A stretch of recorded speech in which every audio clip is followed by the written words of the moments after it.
Então esse é o Kimon. Bom, esse é o Kimon, esse é o Ney Naive, já perceberam, não é? Não, só queria bem-vindos, obviamente, e agradecer a Vera, aqui da FNAC, e a equipa também, essa oportunidade de conhecerem o Ney, ou reconhecerem. Ele já esteve cá no ano passado, quando foi o lançamento do primeiro livro da trilogia. O segundo livro, como ele já disse, está a caminho, mas ficou preso na burocracia. Está aqui a dar a volta a uma lista, onde podem anotar também e vão ser informados quando o livro chegar, ou podem vir também aqui falar diretamente com a Vera Carvalho, que é esta que está agora a pegar a lista, e ela também reservará um exemplar para vocês. Portanto, não há muito a dizer, penso, o Ney fala por si. No ano passado ele esteve com um pé na Europa, agora está com dois pés, 2 livros, e agora é realmente ir em frente e conquistar o sucesso que certamente ele merece. Tá bem? Então, vou passar a palavra e o microfone. Obrigado.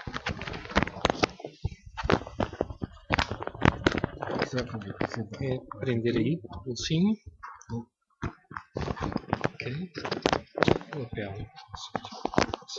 Ok, não vai dar microfonia lá não, né? Acho que não. Aqui funciona para aqui. Esse funciona para a internet. Ok. Aí está na internet, ok. Bom, boa noite. Aqui todo mundo conhece, você conhece tarô, já joga tarô, já leu alguma coisa sobre tarô. Você já conhece tarô, já joga, já dá aula também de tarô. Você tem cara de professor de tarô, hein?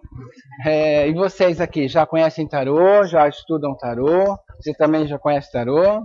E aqui, conhecem tarô? Estuda, dá aula? Eu dou aula. E vocês? Um pouquinho. E quando fala um pouquinho é porque é muito, hein? Vamos lá. E você estuda tarô já? Ah, legal. E aqui? Está aprendendo. E você estuda tarô também? Já dá aula também? Dá aula? Não? E você? Dá aula de tarô, estuda? Não conhece nada de tarô? Hã? E você? Conhece tarô? Pouquinho, né? E você? Pouquinho também? E quando fala pouquinho, eu sei que pode ser muito, hein? Ele sonha tarô. Ele sonha tarô, é verdade. Que bom. Você está fazendo uma viagem onírica, né? Fazendo uma viagem boa. E vocês? Estuda tarô? A irmã gêmea chegou, tá? É só ela que tem aqui, que ela comprou através E vou emprestar também, quem trouxe o volume 1 aí também, já me empresta aqui. Que assim, Deus é bom, pelo menos. Pelo menos me trouxe 2 pessoas que trouxeram os livros, né? O volume 1 e o volume 2. Vou ficar um pouquinho, que talvez eu precise mostrar algumas coisas, ok? Bom, antes de iniciar, ultimamente em toda palestra eu tenho iniciado com um vídeo, que esse vídeo eu fiz no sul da Itália, no Giardino dei Tarò. Que alguém aqui conhece, já foi ao Giardino dei Tarò aqui? Ninguém nunca foi? Então eu espero que a partir desse vídeo vocês um dia programem uma excursão, se estiverem perto de Roma, a 120 quilômetros de Roma mais ou menos. O dia que estiver pela Itália, faz essa excursão para lá. Vocês vão ficar encantados com essas esculturas e esses monumentos retratando as obras, os arcanos do tarô. Olha só, então primeiramente eu vou mostrar e depois nós conversaremos sobre as questões dos arcanos, um pouquinho de algumas dúvidas que tenham sobre leitura.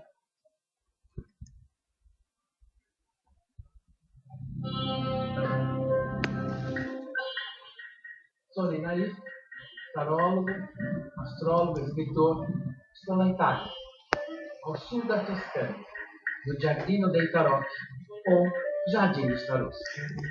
Esse maravilhoso parque foi construído por Luigi Sanfà. Eu acho que eu botei no lugar errado. Peraí. Eu vi no pendrive, não é pendrive que eu quero, não. Desculpem. Eu já tinha passado aqui para eu comprar aqui, isso aqui. Porque senão o pendrive ele não lê, ele vai lendo muito lentamente. Aqui direto no netbook ele vai mais rápido.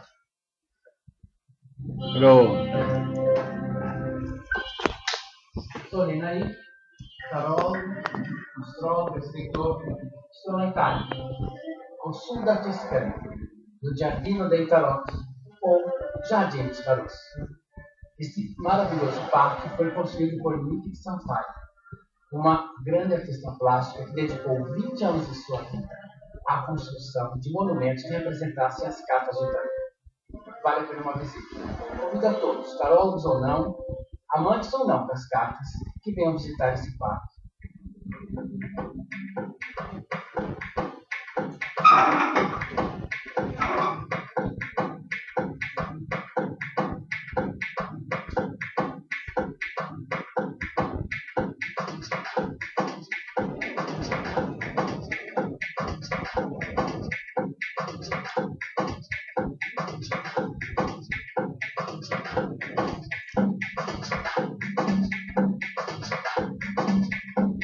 Esse é o Arcano à Força.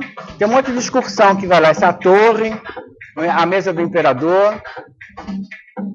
Essa é a torre, ela é uma torre mesmo.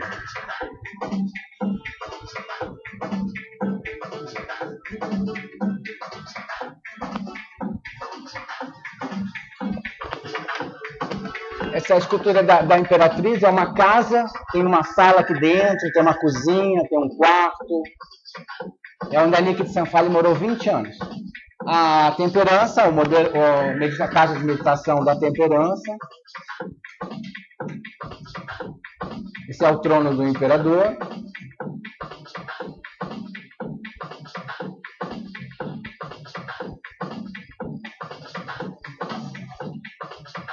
Essa é uma das partes também da Temperança, que é as nanás. Vai gente de todas as idades nesse parque. Aí nós temos o Arcano 8, a Justiça.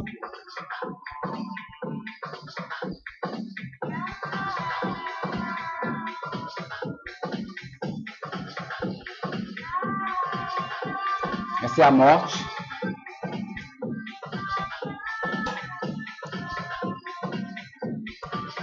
Precisa falar quem é essa daqui? Essa é? Você não conhecia essa? A estrela, né? Esse é o mundo girando com seus bastões.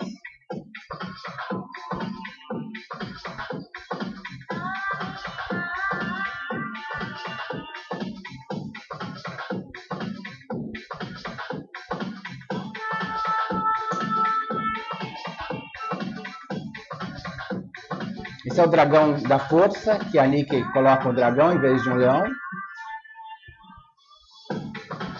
Lá em cima a representação do sol, do sacerdote. No meio a roda da fortuna, no meio do lago. Aí nós vemos a boca da sacerdotisa, expelindo todo o conhecimento, junto com o mago. Ali a casa da Imperatriz. Os seios da Imperatriz e as janelas da casa. Muito interessante. Esse é o Rei Sol.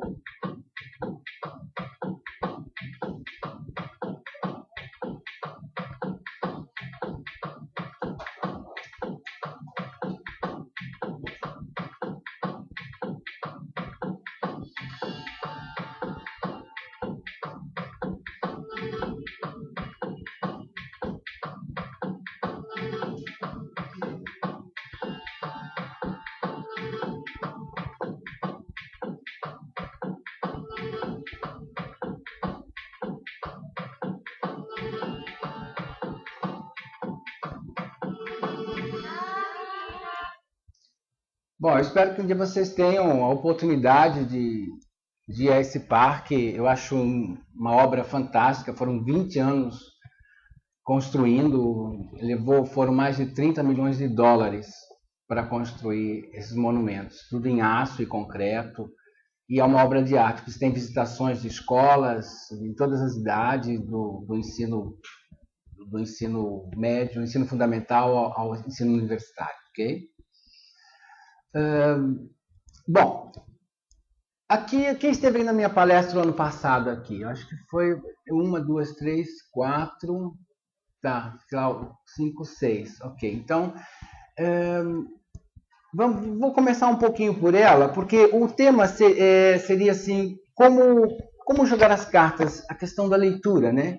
Mas para a gente entender isso, nós precisamos entender o que é a estrutura do tarô. É fundamental, se você quer ter uma boa leitura de cartas, você entender o que é a estrutura do tarô, a que serve o conjunto de cartas. Porque nós temos diversos símbolos. A pessoa pega lá o mago na mão, de repente ela pega o sacerdote e ela começa a ver as cartas como, ou o sol, ela começa a ver as cartas como se fosse algo único, independente. E se você não tiver ideia de que essas cartas fazem parte de uma estrutura, fazem parte de um conteúdo, você vai ter uma leitura, às vezes, um pouco equivocada, às vezes, dependendo de uma situação ou outra, você pode até acabar lendo errado em função disso. Então, a importância, primeira, é nós tentarmos observar essa estrutura. Vamos começar por elas. Deixa eu aqui abrir. A partir do início.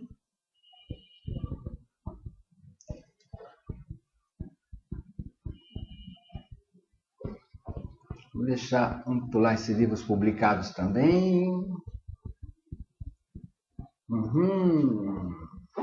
Assim, no Brasil, o livro Curso Completo Tarô, alguém tem esse livro aqui?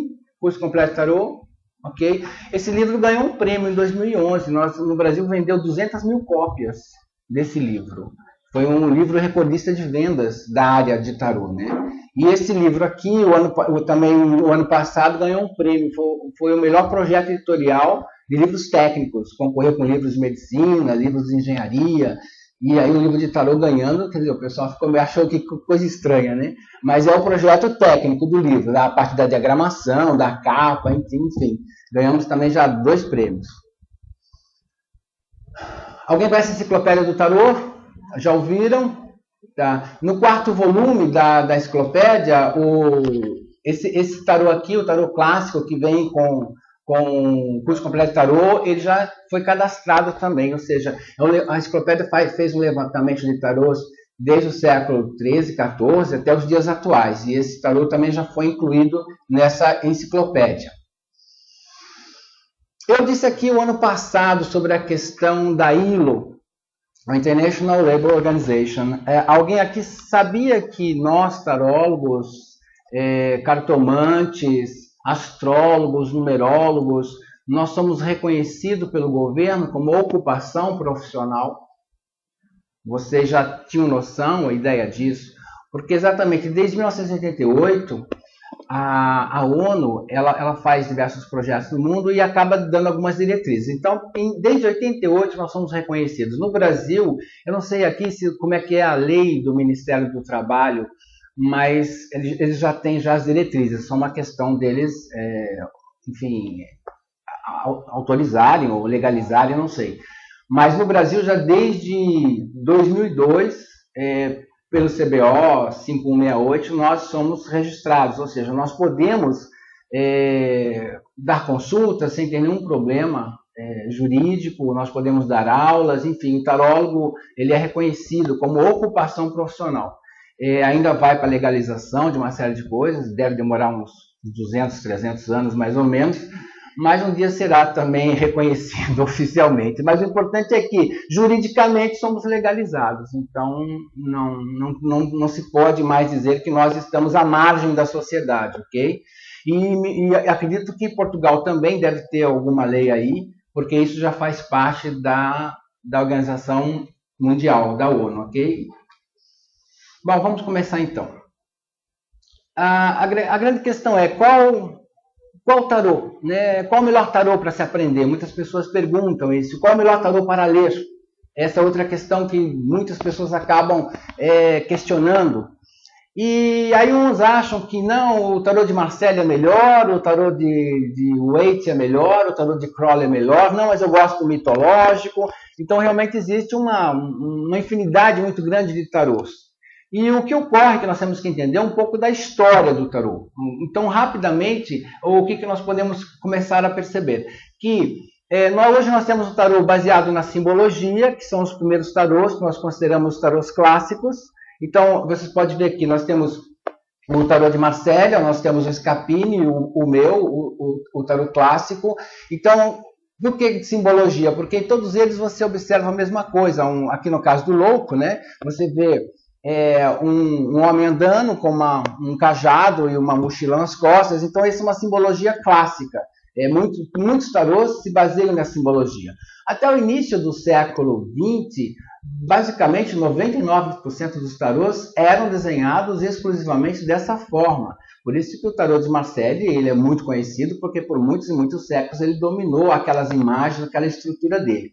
A partir do século XX, óbvio, com a melhoria de tecnologia, com o avanço, né, da indústria, possibilitou fazer cartas melhores e diferentes. Então, óbvio, começaram a surgir uma série de trabalhos inovadores. No século XX também nós tivemos o avanço dos estudos, da própria introdução da psicologia na sociedade, da transculturação. Então, as pessoas começaram a estudar. Bom, se o arcano mago representa a criatividade, percepção, intuição, novo caminho, abertura de caminho, em qual mitologia, qual mito, qual pessoa teria essa mesma função? Então começaram também a pesquisar mitologias. Então hoje nós encontramos diversos tarôs com estudos mitológicos.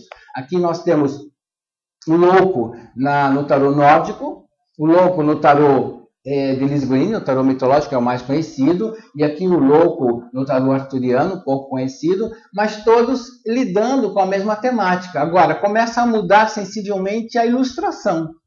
E aí que começa os tarólogos, às vezes, com medo. Então cada tarô que eu for comprar, eu vou ter que estudar uma nova forma. Existem inúmeros meios de você estudar o tarô, mas o resultado é sempre único. Então, por isso que eu divido sempre em tarologia e taromancia.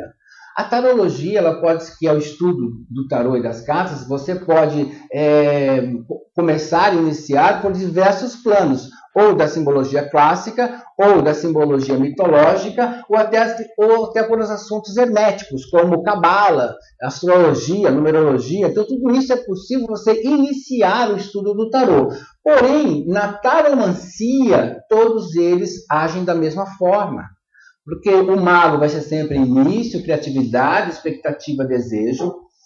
O sol vai ser sempre sucesso, harmonia, amor, desenvolvimento. A torre vai ser sempre transformações, mudanças, receios, temores. Então, ou seja, a linguagem taromântica, que é o que nos interessa muito na prática, né, de nós abrirmos um tarô e lermos ele é idêntico para qualquer tipo de tarô. Agora, quando nós começamos a estudar a simbologia para chegar a esse conceito da taromancia, é que começa realmente, aí tem várias escolas. Alguns tarólogos gostam de ensinar por intermédio da simbologia, outros por intermédio da mitologia e alguns, e muitos, por intermédio da cabala ou de todas as questões herméticas. Mas dentro também do estudo da cabala também existem várias escolas. Então, por exemplo, aqui nós temos 3 magos, 3 loucos, um de cada baralho, um de Tavalione, de Crowley e o Kier egípcio. Acontece que cada um deles associa a uma letra hebraica diferente. Então, nós temos a letra Shin para Tavalione, nós temos Aleph para o tarô de Crowley e temos a letra Tal para o tarô egípcio. Então, o que ocorre? Nós temos escolas diferentes falando a mesma linguagem. E é por isso que às vezes há muita confusão no ensino do tarô. Então, cada um tem um modo de ensinar o tarô para um objetivo em comum, que é a leitura das cartas. Seja através de orientação, seja através de previsão, seja por intermédio do autoconhecimento, não importa. O objetivo final é a mesma linguagem. Então, aí vai muito mais questão de gosto, muito mais questão de afinidade, a pessoa gosta mais de mitologia, ela pode pegar um tarô que aborde a mitologia, ela gosta mais de pesquisar símbolos, ela pega um tarô que leva mais as questões simbólicas, ou se ela gosta de hermetismo, ela vai estudar hermetismo, que ela também vai chegar ao mesmo conteúdo final. Então, isso é importante, nós começarmos a entender que tarô é tarô. Hoje as editoras têm, em média, 500 tipos de tarôs em catálogos, isso cada editora. Ou seja, quer dizer,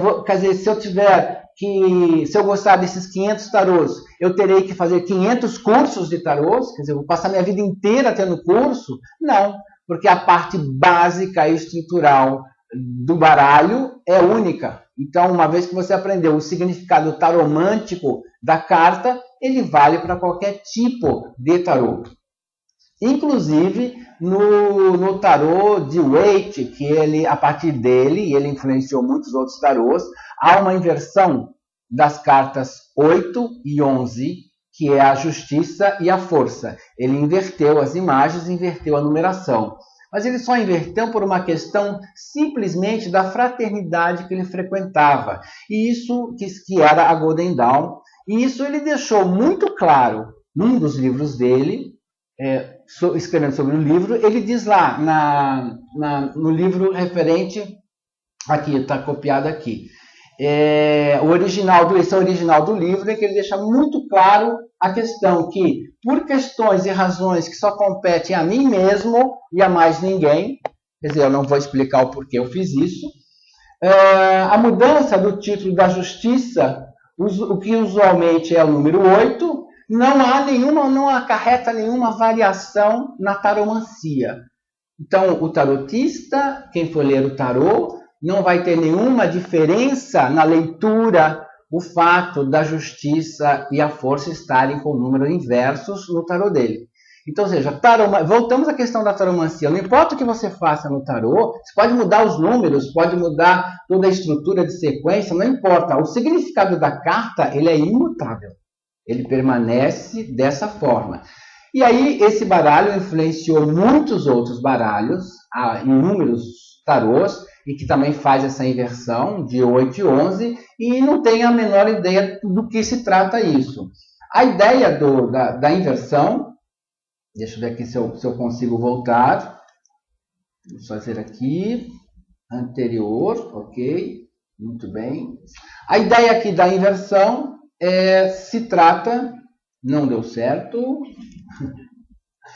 vamos de novo, agora deu, olha só. A ideia da versão é o seguinte, nós temos, no estudo de Cabala, em relação ao tarô, nós temos várias escolas. Nós temos duas escolas principais. Uma, aqui está grafada em verde aí, que é de Eliphas Levi, e a segunda de MacGregor Martins. A partir dessas duas pessoas, um francês e um inglês, eles desenvolveram uma série de estudos em relação do tarô e a Cabala. Mas a partir deles também houve diversas subclasses, diversos outros estudos. Então nós temos Papus Mebis seguindo a linha de Levi, o Tavalione também. Já na linha de MacGregor nós temos o Wang Huller, também o Waite, e o Crowley, seguindo uma outra linha. O que acontece na linha de Waite, que é exatamente essa linha aqui que foi modificada, você observa que quando nós relacionamos a sequência direta das letras hebraicas com a sequência direta da numeração de cartas, é que ocorre essa inversão.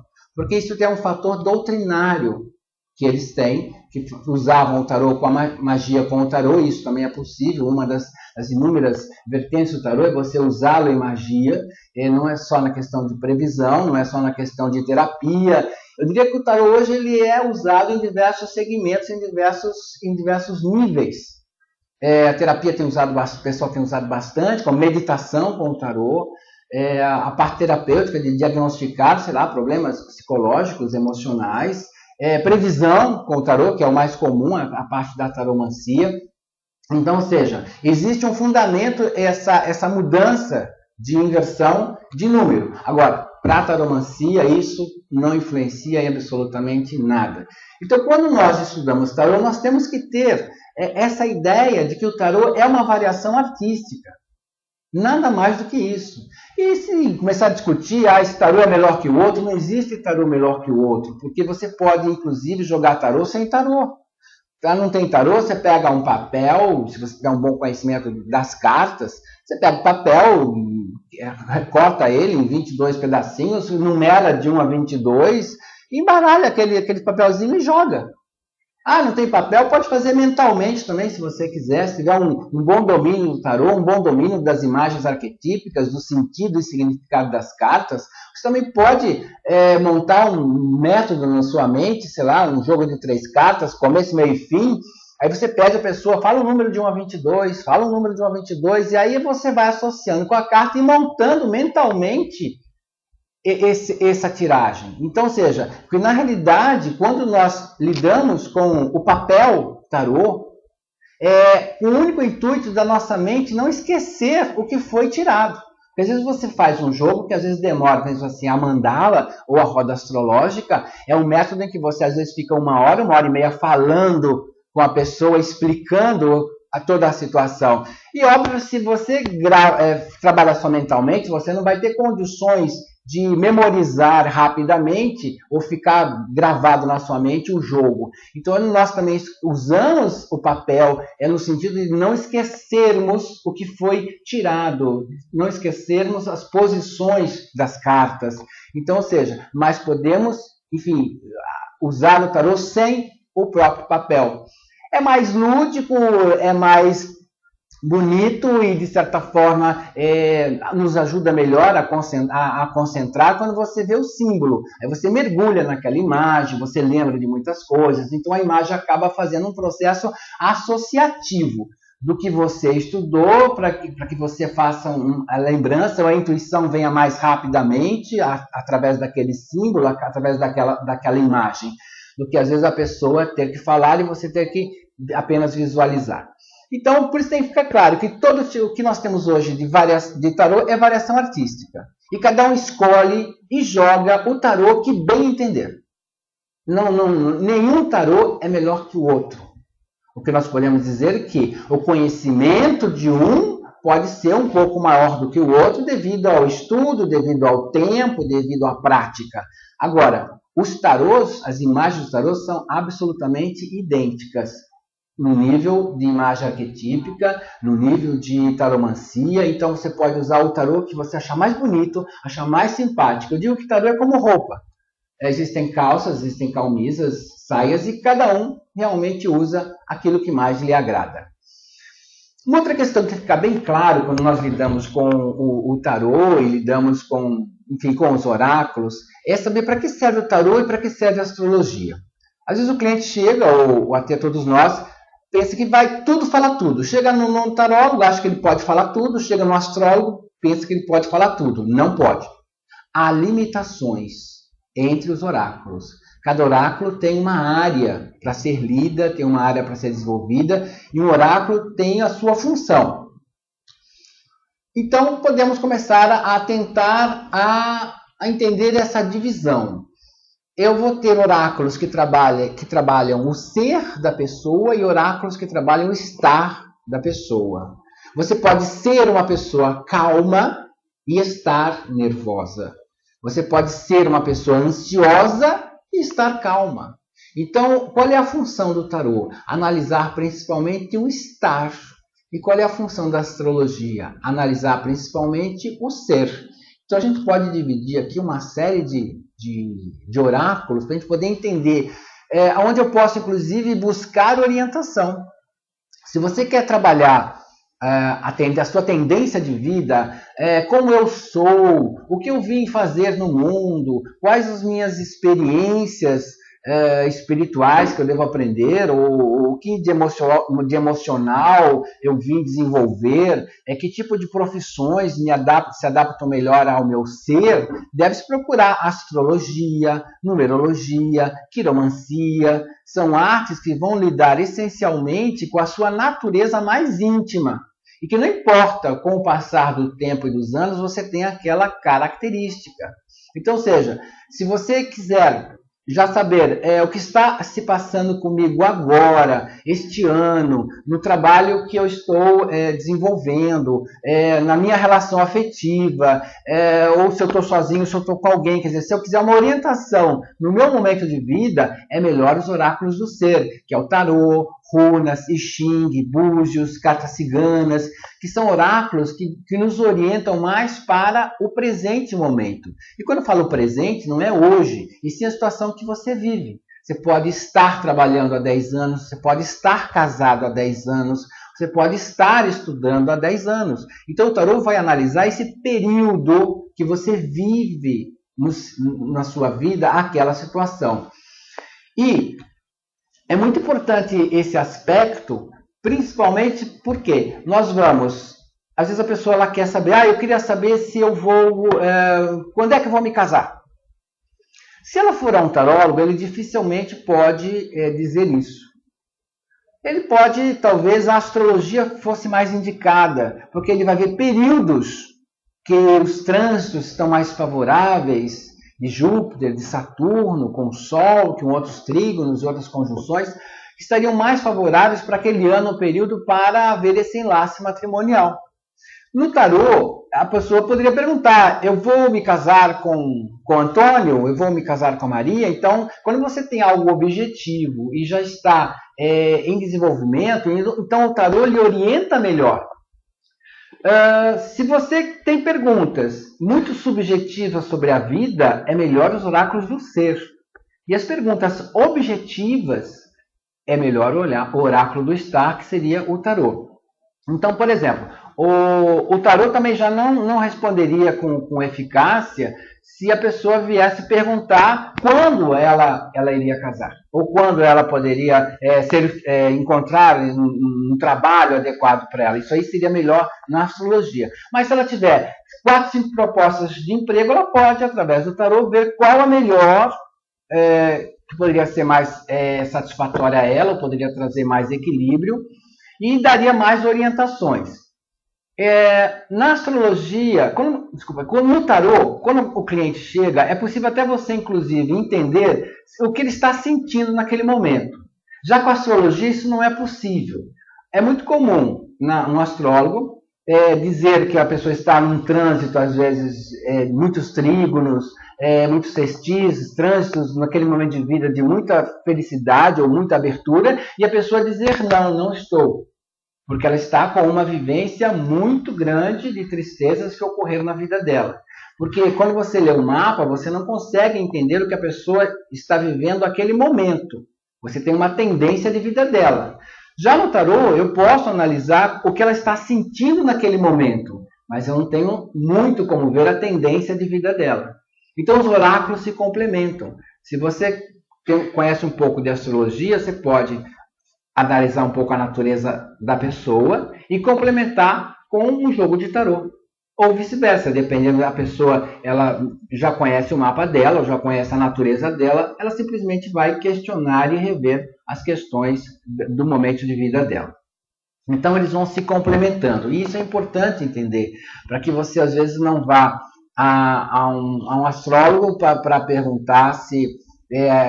outra coisa que a astrologia também não consegue determinar com eficácia é se você está namorando uma pessoa, se você vai se casar com aquela pessoa. A astrologia pode, no máximo, dar a tendência daquele período que é favorável ou não ao casamento, mas ela não tem como afirmar que a Maria se casaria com João. Já o tarô teria como afirmar se Maria casaria com João. Então, ou seja, é importante a gente observar os limites. O tarô, além de fazer a previsão, ele também pode dar orientação, porque às vezes a situação não é determinada pelo destino, é determinada pelo livre-arbítrio. E é por isso que é importante entender a estrutura do tarô, para você saber se aquele conjunto de fatores está sendo determinado pelo destino ou está sendo determinado pelo livre-arbítrio, porque nós temos os dois na nossa vida. Nós também construímos o nosso destino. Nós temos algo que já é pré-determinado em nossa vida, as nossas características, por exemplo, são pré-determinadas em nossa vida, a nossa particularidade emocional, a nossa personalidade, nós já nascemos com ela e vamos moldando e desenvolvendo ela durante a vida. Existem situações em que nós podemos construir coisas boas e construir coisas ruins. O tarô analisa o que foi construído. Então, muitas vezes a pessoa vê uma torre no jogo do tarô, vê um ceifador, e ela começa assim, mas eu tenho livre-arbítrio para mudar. Espera um pouco. A questão é que o tarô está lendo o que já foi construído por intermédio, inclusive, do seu livre-arbítrio. Porque existem situações que já estão marcadas. Por exemplo, se você briga com uma pessoa, e nessa discussão você acaba dando um tapa na cara dela, não tem como você reverter isso depois. Você partiu para uma agressão. Então, ou seja, não adianta pedir desculpas depois, o ato em si já foi determinado. Aquela pessoa tem o quê? Uma reação. Ela pode simplesmente nunca mais falar com você, como pode lhe revidar esse tapa. É a ação e reação. Então, muito do que analisamos no tarô também foi fruto de nosso livre-arbítrio, que às vezes também pode ter dado absolutamente equivocado. E muitos livre-arbítrios são bons. Um dia também falando com o João Caldeira, também numa de nossos diálogos na internet, também eu coloquei bastante isso. Se livre-arbítrio fosse tão positivo quanto dizem, se fosse tão importante na nossa vida, todos nós seríamos felizes. Todos nós estaríamos ganhando 10 mil euros por semana, não por mês. Todos nós estaríamos felizes no casamento, com a pessoa que a gente ama. Todos nós estaríamos morando na casa que a gente desejasse. Estaria viajando para onde nós quiséssemos. Porque o livre-arbítrio, que todo mundo diz, que é meu livre-arbítrio fazer isso, tá, mas e o livre-arbítrio do outro? Não existe? Então o livre-arbítrio, o seu livre-arbítrio termina quando inicia o do outro. Mas às vezes as pessoas batem no peito dizendo é meu livre-arbítrio, é a minha decisão. Sim, é a sua decisão. Só que toda decisão tem um resultado. E às vezes esse resultado não é positivo. Então nós temos um livre-arbítrio bom e às vezes o livre-arbítrio não é bom. Para a gente entender isso, temos que ver a estrutura do tarô. São 78 cartas. As 22 cartas maiores, nós dividimos e falamos que é o mundo das ideias. Por isso que é muito simbólico e cada carta representa um monte de coisas. Porque nós falamos das nossas ideias, do plano material, do plano mental, do plano sentimental, do plano espiritual. Essas ideias, elas se manifestam de alguma forma, que são os arcanos menores. Os arcanos menores representam a manifestação das ideias. Por exemplo, vocês quando viram na internet, no Facebook, o anúncio aqui da palestra, do nosso encontro, vocês pensaram, eu acho que eu gostaria de ir à palestra, gostaria de ir à FENAC. Então isso é o arcano maior, quando nós idealizamos e quando nós, nessa idealização, a gente concebe, não, eu posso ir, nada me impede. No caso, poderia ser um arcano sol, poderia ser um arcano mago, poderia ser um arcano carro, onde tudo é possível. Mas, às vezes, a pessoa viu aquela data e diz, puxa, justo naquela data eu estou trabalhando, não é possível, eu queria tanto ir. Então, isso já é uma torre, isso já é um julgamento. Então, há alguma coisa que impede aquela pessoa de chegar naquele local, naquele sítio. E os arcanos menores é a manifestação dessa ideia. Então, hoje, todos vocês aqui são os arcanos menores, porque estiveram aqui, concluíram.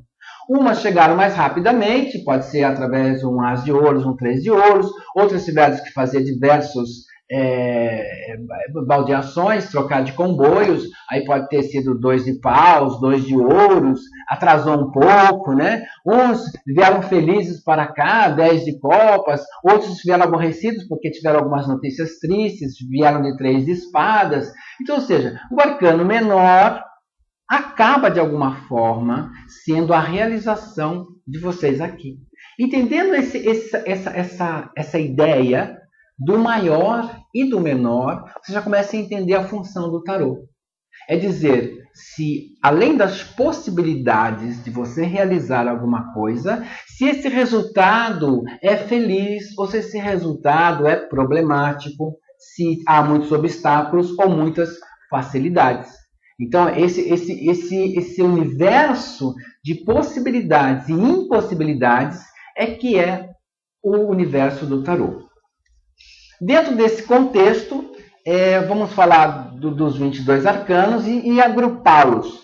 Nós temos os arcanos maiores, do mago ao sacerdote, vamos chamar de o caminho da vontade. É um caminho, todos esses arcanos podem tudo.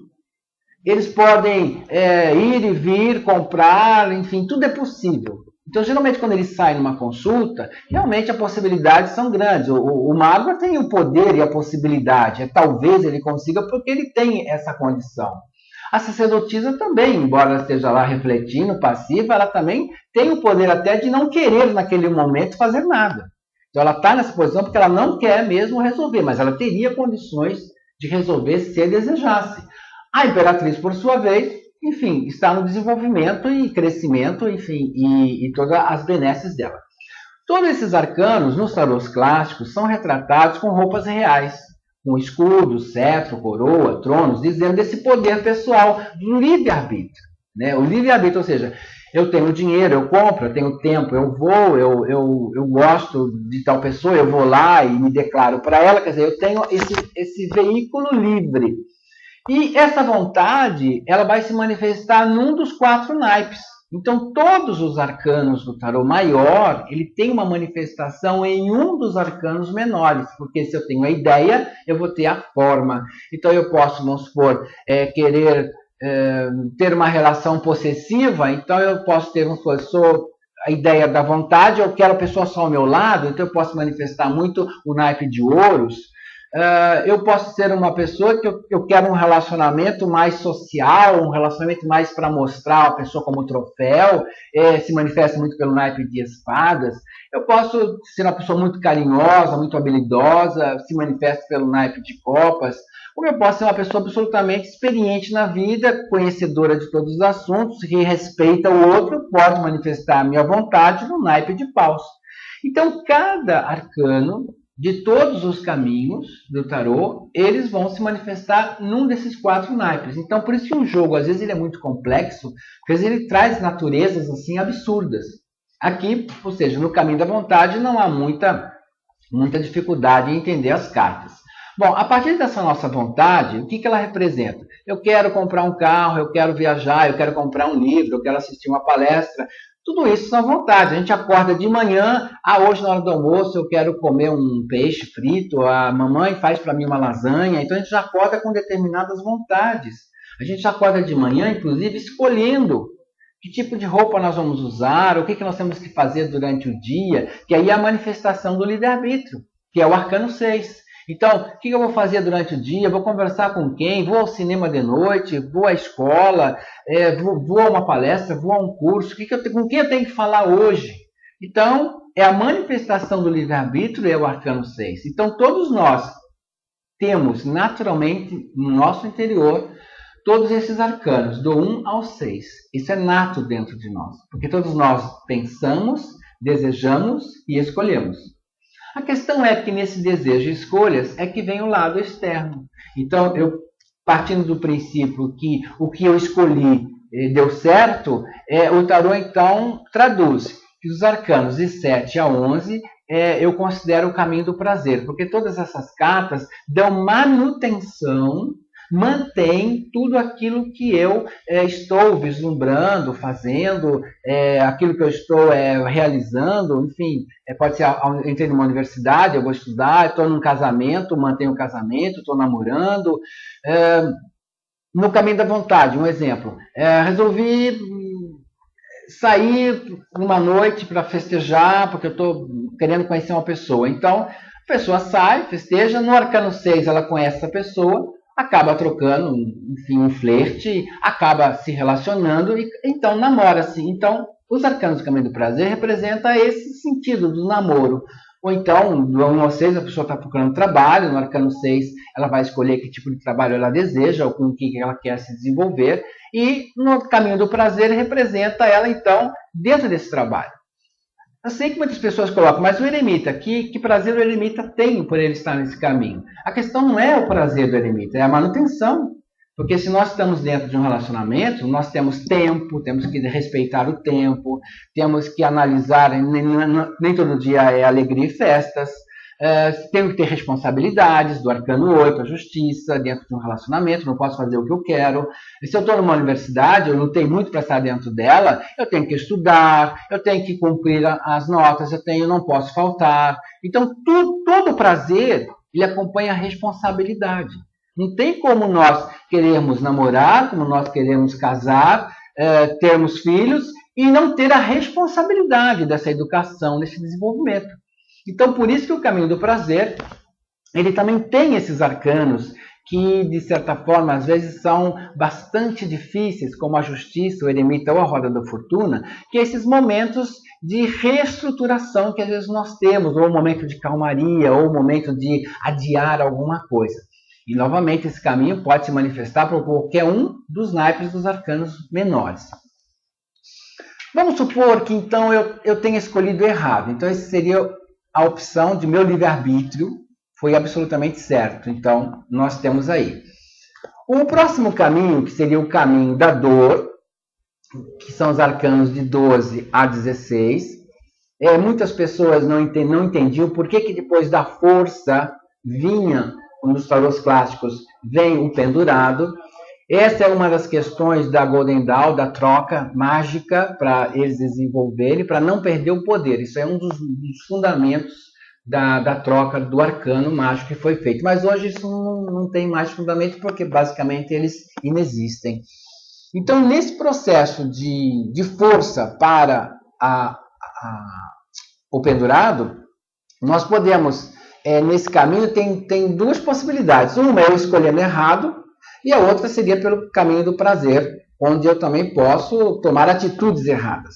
Então, uma vez que eu adquira um trabalho, uma vez que eu adquira tenha um namoro, ou tenha um casamento, uma vez que eu, enfim, tenha algum compromisso com qualquer situação, me exige responsabilidade. Então, se eu trabalhar mal, eu vou ser demitido. Se eu trair, eu perco o relacionamento. Se eu comprar qualquer coisa, um carro, e não fizer a manutenção dele, ele vai acabar não funcionando. Então, fatalmente, também cai no caminho da dor. A perda da relação, a perda de alguém, a perda de um objeto.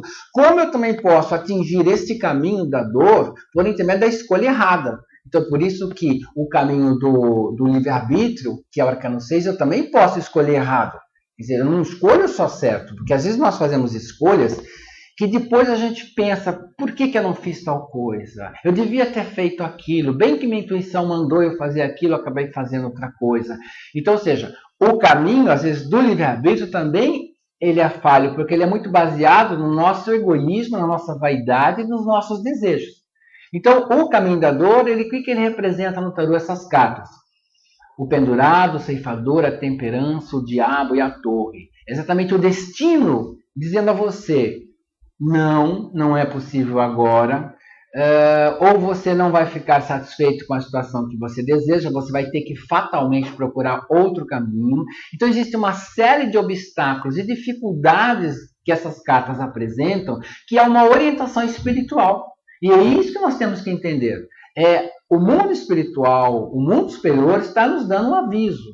Olha, o que você está fazendo ou quer dessa situação, ela não é para você nesse momento. É necessário uma revisão, uma reestruturação, uma reorganização.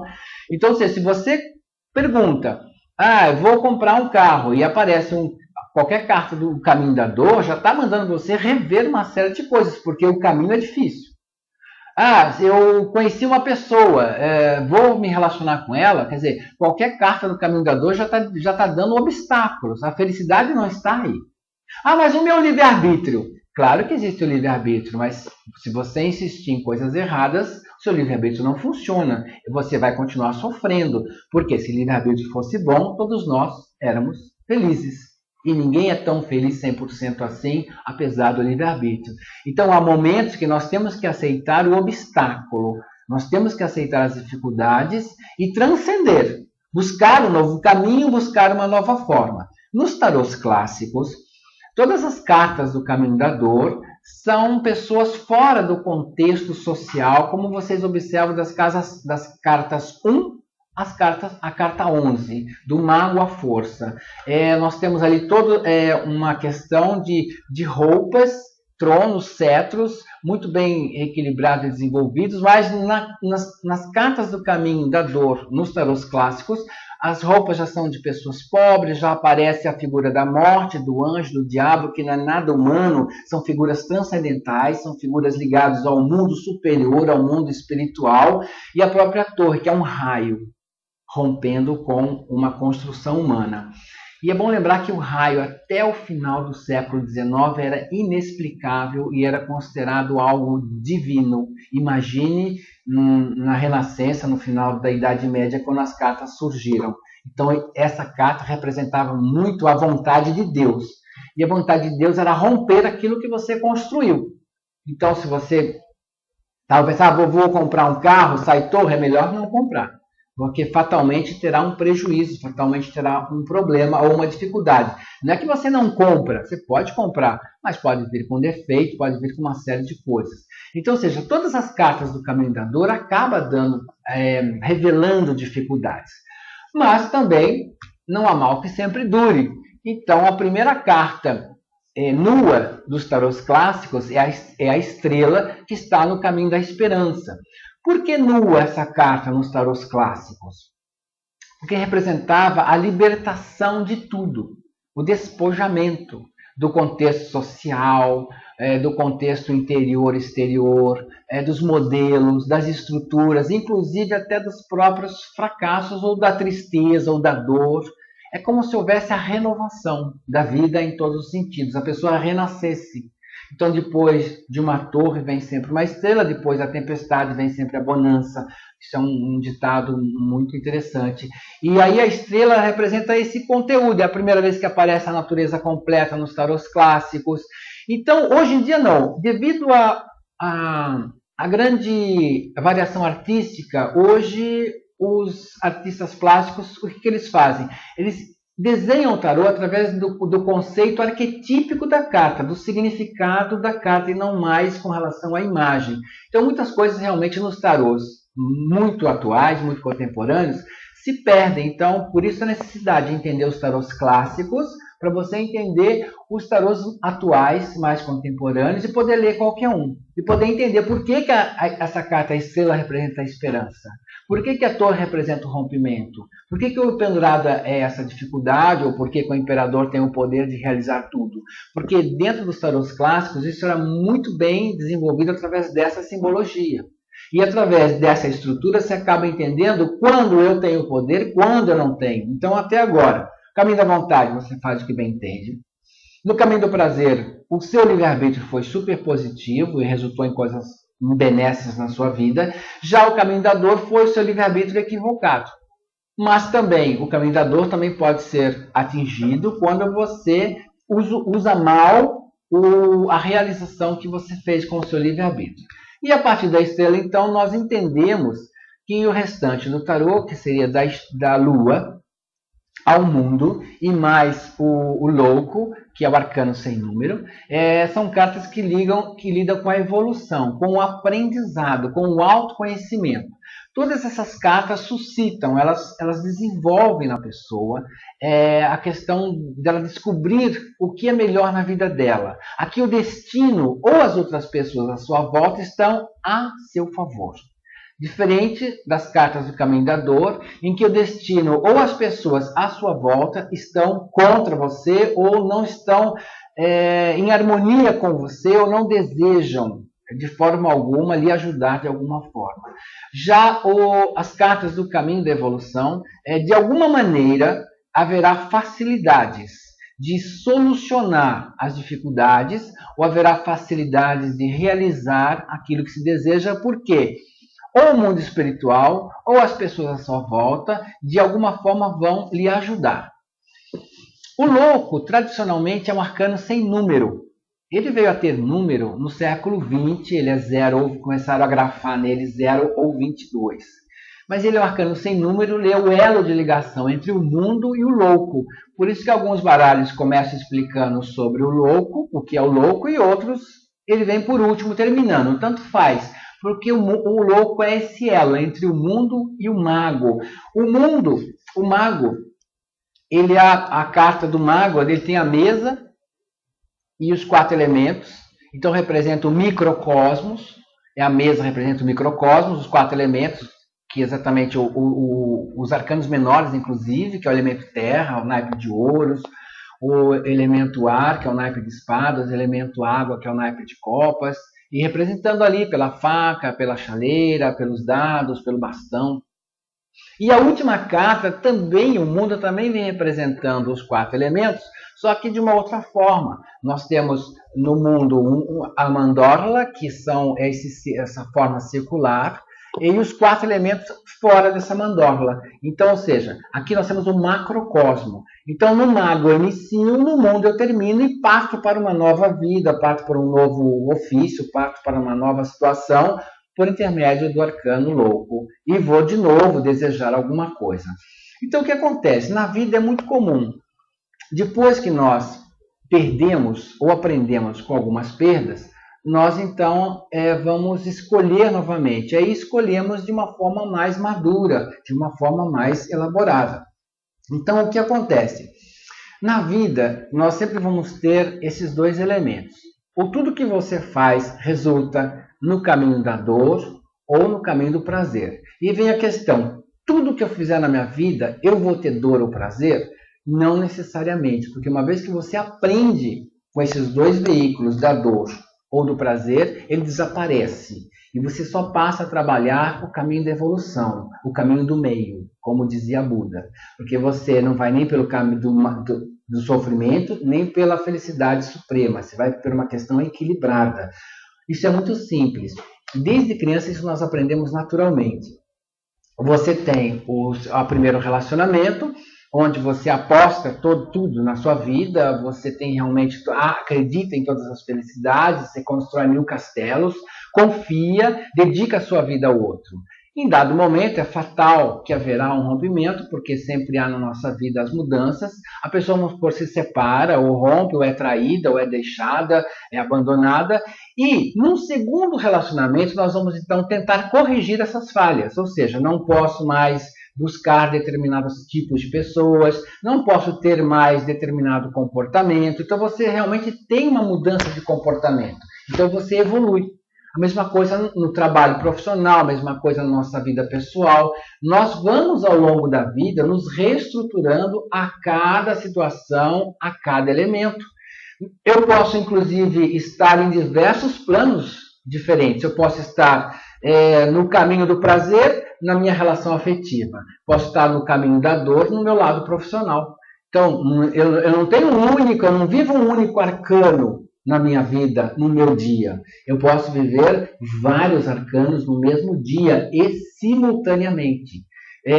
Quem tem o hábito aqui ou conhece um jogo da roda astrológica, sabe que naquele jogo saem 12 cartas, cada um representando uma área da vida. O que você pensa, o que você sente, como é que está seu trabalho, como é que está seu dinheiro, como é que estão os seus planos. Então nós temos ali 12 arcanos. E cada um diferente do outro. A pessoa pode estar de sol no plano mental, então ela tendo muita esperança, muitas ideias novas, pensando o melhor da vida. Ela pode ter o carro no plano financeiro, ela pode ter bons períodos financeiros, as finanças dela se desenvolvendo, crescendo. Ela pode estar de torre na casa 5, que é a casa do amor, ela pode estar angustiada, sofrendo, mas, veja bem, feliz no dinheiro, triste no amor. Então, ou seja, sempre tem esses dois lados. O contrário é verdadeiro. Ela pode estar de torre na vida financeira e de sol no lado afetivo. Então, a gente sempre acaba vendo os dois lados da situação.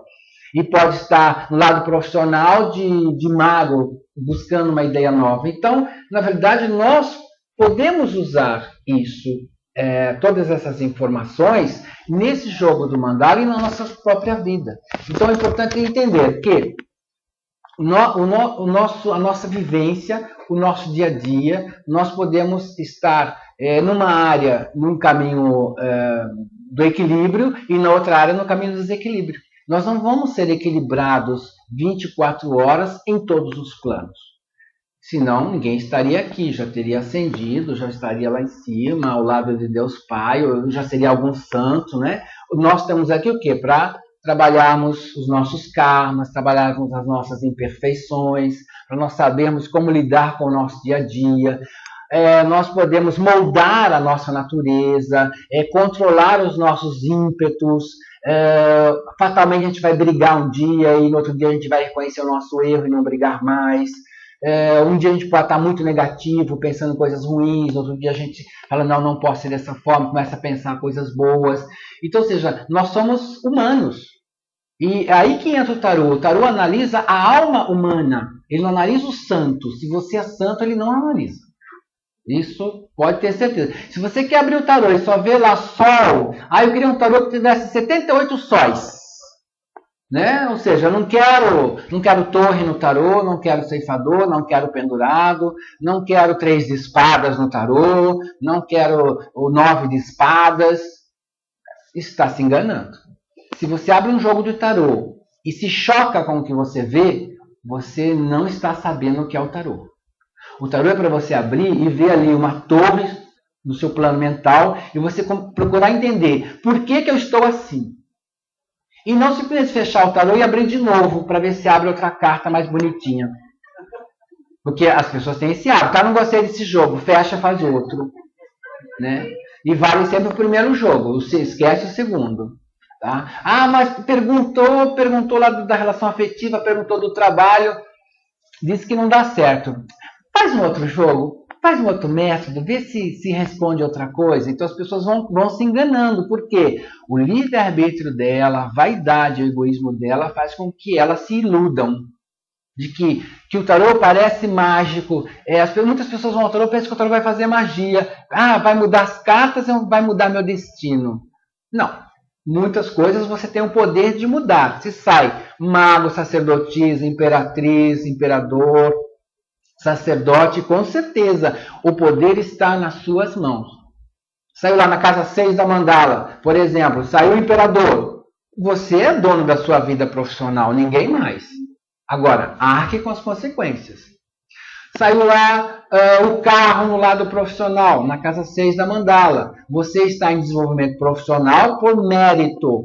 Você fez tudo, você vai ser reconhecido, você vai ter a promoção, ou você vai ter a vitória, porque você fez as coisas corretas. Você chegou no horário, fez o seu trabalho adequadamente, é bem visto pelas pessoas. Aí sai, vamos supor, saiu uma torre no trabalho. Você fez alguma coisa que não devia. Você vai ser punido de alguma forma. Você vai ser chamado a atenção. Ou você vai conseguir algo que você, enfim, lutou e não é bem exatamente o que você sonha. Então, ou seja, a carta do tarô revela até onde está o seu poder. Sai um sol na casa 6, né, da mandala. Então você tem o sucesso, você tem o desenvolvimento, você tem a promoção, não só por mérito, mas é porque você também, o destino e o karma também está lhe propondo essa ajuda, lhe dando esse agraciamento. Então, quando você conhece a estrutura do tarô, você tem uma visão até melhor daquela carta e do que ela pode oferecer à pessoa. Então, existem sim cartas que tratam do livre-arbítrio, mas tem cartas que dizem que o seu livre-arbítrio simplesmente se foi, se acabou. Bom, aqui estão os livros publicados até agora. Uma das coisas assim que as pessoas têm muita dificuldade na leitura do tarô, e é isso que o livro 2 aborda. Deixa eu falar um pouco dos dois livros. O livro 1 aborda muito essa estrutura que eu expliquei a vocês sobre a questão dos caminhos, das questões das imagens, de como os tarôs são construídos, a história do tarô toda, desde o século XIV até o século XXI, início do século XXI, está registrado no livro os principais parâmetros dessa história. Ele é um livro estrutural. Se você quiser entender o que é o tarô, o volume 1 da trilogia é essa função dele. O volume 2, que foi lançado esse ano, ele aborda exatamente o tarô Vida e Destino, todos os arcanos e o significado dele em todas as circunstâncias. Desde a questão material da carta, passando pela questão como ele pensa, como o arcano sente, qual a sua função espiritual, como é a carta no sentido negativo, como é a carta no sentido inverso, como é a carta em obstáculos. Então, dando toda a natureza de leitura, para você poder usar em qualquer método, em qualquer tiragem que você venha a usar. O livro 3, que está em produção, está previsto para sair, que é o Tarô Oráculo e Métodos, que está previsto para sair no início de 2014. Ele é só sobre os jogos, sobre as tiragens, os métodos. Como ler todas as tiragens e em todas as metodologias. Desde o método básico, que é só com os arcanos maiores, o método americano, que mistura arcano maior e menor, e você usa só uma carta em cada casa da tiragem, e o método que eu chamo de europeu, porque ele faz uma combinação de duas cartas, o maior junto com o menor. Então, nesse terceiro volume, aí completa a coleção ensinando como faz a leitura. Mas o volume 2 é o coração da trilogia, porque ele aborda os 78 cartas exatamente como tem que ser lido. Às vezes a pessoa grava um conhecimento da carta e aquilo não sai da memória dela. Por exemplo, arcano 6 é fatal. As pessoas só lembram do arcano 6 as dúvidas. É o arcano da dúvida. Tudo é dúvida. Não importa onde a carta, o arcano 6 cai, é dúvida. É dúvida. Aí o que acontece? O tarô ele não é tão limitado assim. né? Existem planos de manifestações. Então, realmente, essa é uma carta que fala de dúvidas, se tiver no plano mental de uma questão, de uma pergunta, de um método. Por exemplo, na casa 1 do jogo Roda Astrológica, sim, a pessoa está em dúvidas em alguma coisa. O resto das outras cartas pode dizer onde está essa dúvida, essa hesitação. Se você pergunta o que fulano, a pessoa pensa a meu respeito, tem dúvidas a seu respeito, não tem muito uma ideia bem clara, uma ideia muito objetiva de você, porque tudo aquilo que nós lidarmos com o plano, perguntas ou casos do plano mental, com certeza é dúvidas ou hesitação. Mas se eu estou lidando com a questão do plano material, vou comprar uma casa, como é que está meu lado financeiro, como é que eu vou conseguir o dinheiro emprestado. Essa é uma carta que fala de ofertas. Por quê? Aí é a questão do símbolo. Essa carta fala de aumentos financeiros, de situações chegando, porque o próprio simbolismo da carta, uma pessoa envolta com várias pessoas, como se fosse ali um jogo de possibilidades. Então, ou seja, eu tenho a entrada, eu tenho a possibilidade. Isso está registrado em todos os livros, ou na maioria deles, mas as pessoas ficam presas na palavra dúvida. Toda vez que vocês lerem a mesma palavra para a mesma carta, em vários métodos diferentes, para que você está lendo errado. Isso é fatal. Releia a carta, reestuda a carta, porque às vezes fica uma palavrinha registrada que é difícil sair da nossa mente. Então, por isso que é importante conhecer os planos de manifestação de cada carta, aí que está a riqueza. Já no plano afetivo, é o amor, é a paixão, é o desejo, não é dúvidas no amor. Pelo amor de Deus, não é dúvidas no amor. E sim a paixão, o desejo, porque não há dúvidas quando se ama. As dúvidas estão no cérebro, não no coração. Porque um dos grandes sofrimentos nossos é quando o coração diz uma coisa e o cérebro diz outra. Então a grande questão é, quando você está analisando a roda astrológica ou qualquer outro jogo em que a casa 5 da roda astrológica tenha o namorado, ele está fatalmente dizendo que a pessoa gosta do parceiro. Ponto. Não há dúvidas com relação a isso. Se você quer ver se tem dúvidas ou não, tem que olhar a casa 1, que é a casa do que pensa, do que analisa. Se ele tivesse uma roda da fortuna, poderia ser, ou uma lua, poderia ser, sim, tem dúvidas na questão do amor, mas não por causa do namorado, e sim por causa da casa 1. Se eu tivesse um sol na casa 1 e esse namorado na casa 5, com certeza, o amor existe e não se pensa em outra coisa. Então, a importância da leitura é você saber em que plano você está usando da carta. O que eu tenho que extrair das cartas. Todos os livros, eles resumem as palavras umas juntas das outras. E um dos grandes, acho que, méritos de todas as minhas obras, desde quando eu lancei elas no ano 2000, foi de começar a separar para o estudante, para o tarólogo, esse grupo de palavras. Para que você saiba o que você tem que falar em cada situação. Então, por exemplo, se eu tenho a força, né, ela já tem os planos muito similares por causa do simbolismo dela. Então, plano mental é bons planos, boas ideias. No plano emocional é o desejo, é a força, é a paixão. Sabe? No plano financeiro tem administração com o dinheiro, sabe organizar o dinheiro.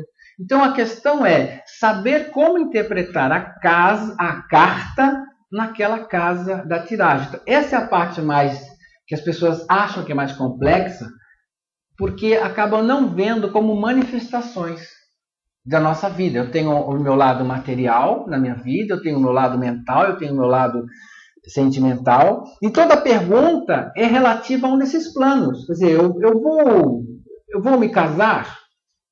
Esse é o lado material, embora todo mundo ache que é sentimental. Né? Porque quando a gente namora, está namorando, a gente fala meu bem. Não é meu bem, meu bem, meu bem. Quando a gente se separa, a gente fala meus bens. Eu quero meus bens.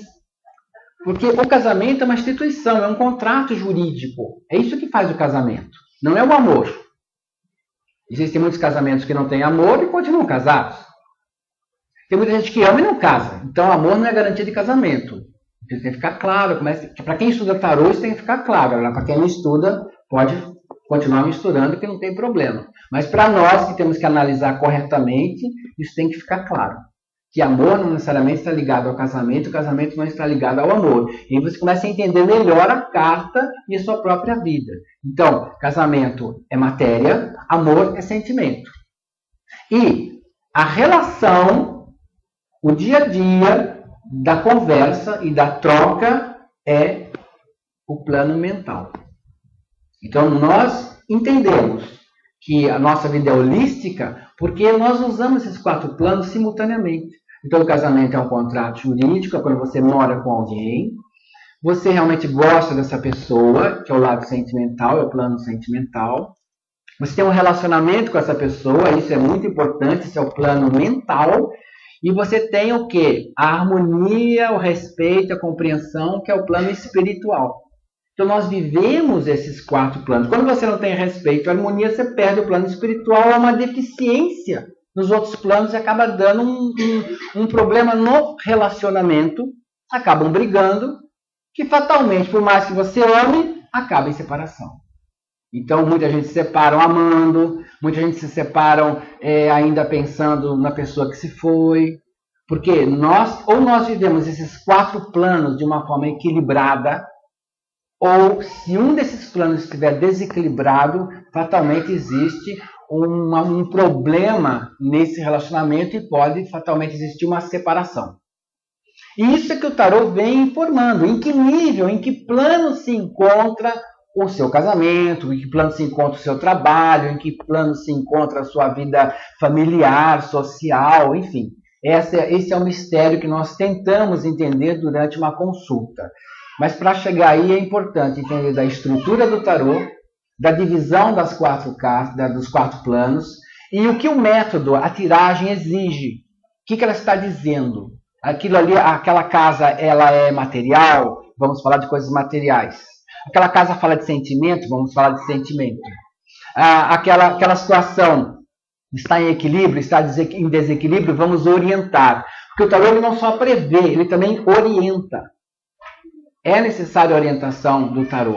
Então, por exemplo, se eu tenho uma torre, ela está prevendo que há um obstáculo, que há uma dificuldade, mas ela também está orientando que a pessoa deve transcender, que ela deve perdoar, que ela deve rever o seu orgulho, rever sua vaidade, para então renascer para um mundo diferente. Então, ela vem com aconselhamento também.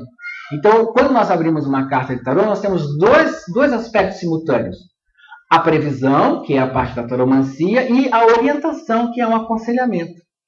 Às vezes o tarólogo ele pode fazer só um ou só outro, mas o importante é você tentar trabalhar os 2 planos, o da previsão e da orientação, que por aí, durante a consulta, durante o estudo, pode-se chegar ao autoconhecimento. Então, chegar ao autoconhecimento não é algo tão simples. Eu quero autoconhecimento, porque o autoconhecimento exige de você saber o limite do seu ódio, o limite do seu amor, o limite da sua paixão.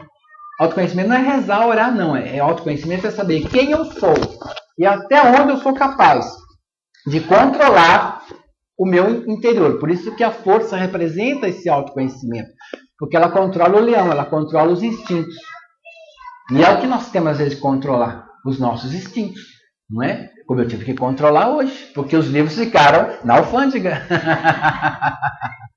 Não é? A gente tem que tentar entender, transcender, segurar, para que a gente não acabe extrapolando ou falando o que não é necessário e acabe, prejudicando alguém ou magoando outras pessoas. Muito bem. Bom, eu queria agradecer imensamente a presença de vocês. Alguém tem alguma pergunta, alguma coisa que gostaria de colocar? Alguma pergunta, alguma situação? Tudo pode falar. É seu nome? Diva. Diga, Diva. Eu queria, como só li ainda até o segundo volume, não é? Eu penso que a pergunta que eu vou fazer bem explicada no terceiro, mas... Pode falar. Qual é a diferença entre valor invertido e oposto? Tá. As cartas, o valor invertido é a mesma coisa que negativo. É o valor contrário à carta. Isso se dá em métodos, nas tiragens. Por exemplo, nós temos o método Peladan, que ele tem uma carta que é uma posição 2, que se fala essa é a casa negativa. Então, o que é? Tudo que é o reverso da carta, o que é o contrário a ela. Por exemplo, o mago tem criatividade. Então, nós vamos ter o lado inverso dele negativo ou invertido, tá? A falta dessa criatividade. Ou seja, a pessoa ela vai estar, não vai estar pensando em nada. Eu tenho a sacerdotisa, o lado normal dela é a passividade, não é? A questão da reflexão, da ponderação, da meditação. Ela, no lado negativo de um jogo, já fala de precipitação. Ela muda completamente o aspecto dela, porque ela foi negada o valor inicial dela. Essa leitura também pode ser feita nas cartas invertidas, que é o método americano. Tá? O método americano, o que ele faz? Ele pega todo o tarô, mistura e escolhe uma carta para cada casa, e se essa carta sair invertida, ele lê o contrário da casa. Então, por exemplo, o sol, que representa sucesso, desenvolvimento, ele pode representar dificuldades. Ele pode representar excesso de otimismo. Ele pode representar que a pessoa vai perder por não observar a realidade. Porque está o quê?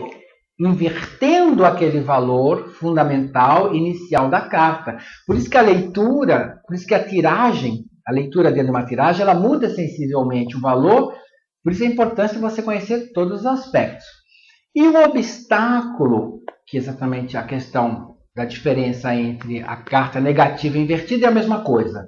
Mas o obstáculo ele já assume um outro valor. É exatamente o fator que está faltando àquela pessoa para então ela dar continuidade ao que ela deseja. Por exemplo, sai o mago como obstáculo dentro de um jogo. Tem a cruz celta, costuma ter lá a casa de obstáculos, que é a casa 9. Então, está dizendo que o que falta àquela pessoa e àquela situação é a criatividade.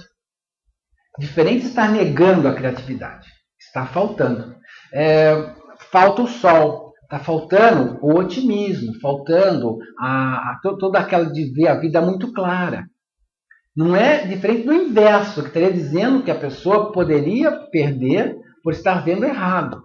Então, a grande diferença é que invertido e negativo, que é abordado no livro, nesse livro aqui do Tarô Vida e Destino, é aplicado na casa 2 do Peladan, qualquer casa negativa que você venha aprender, ou de casa invertida, que seria do método americano. E de obstáculo, qualquer método que tenha assim. Essa é a carta do obstáculo. Então, é exatamente o que falta para você melhorar ou desenvolver. Por exemplo, você vê um relacionamento, aí falta no relacionamento o diabo. Falta o obstáculo, é a carta 15, o diabo. Então está faltando desejo nesse relacionamento, está faltando a parte da libido, faltando exatamente essa paixão maior. Então é sinal que o relacionamento, a pessoa precisa estimular isso, está faltando, não é que não tem. Diferente se eu estivesse analisando um Peladan, e na carta 2 saísse o diabo para a mesma questão, eu diria que não tem, e nem terá, porque está negando essa condição da paixão. Então, essas são as sutilezas de análise, que isso é abordado no 3º volume. Mas, para quem já joga ou conhece, as informações estão nesse livro aqui. É um livro de consulta para a pessoa ir estudando e analisando assim, cada caso, tá bom? Mais alguma pergunta? Alguma questão?